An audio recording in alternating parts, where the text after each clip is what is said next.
દેવભૂમિ દ્વારકાના વાડીનારમાં જહાજ સમારકામ સુવિધાનું નિર્માણ કરાશે. રાજ્યમાં હવે વધુ એક નજરાણું ઉમેરાવા જઈ રહ્યું છે. દેવભૂમિ દ્વારકાના વાડીનારમાં 1,570 કરોડ રૂપિયાના રોકાણ સાથે જહાજ સમારકામ સુવિધાનું નિર્માણ કરાશે.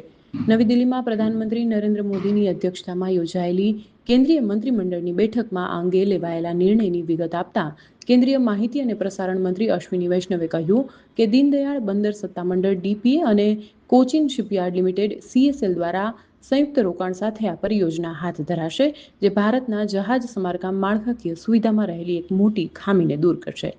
આ સાથે જ મંત્રીમંડળે રાજ્યમાં 3,900 કરોડ રૂપિયાથી વધુના રોકાણ સાથે અમદાવાદના ધોલેરા અને સુરતમાં વધુ 2 સેમિકન્ડક્ટર ઉત્પાદન એકમની સ્થાપના કરવાની પણ મંજૂરી આપી છે. તેનાથી 2,230 કુશળ વ્યાવસાયિકો સાથે સંચિત રોજગારીનું સર્જન થવાની અપેક્ષા છે.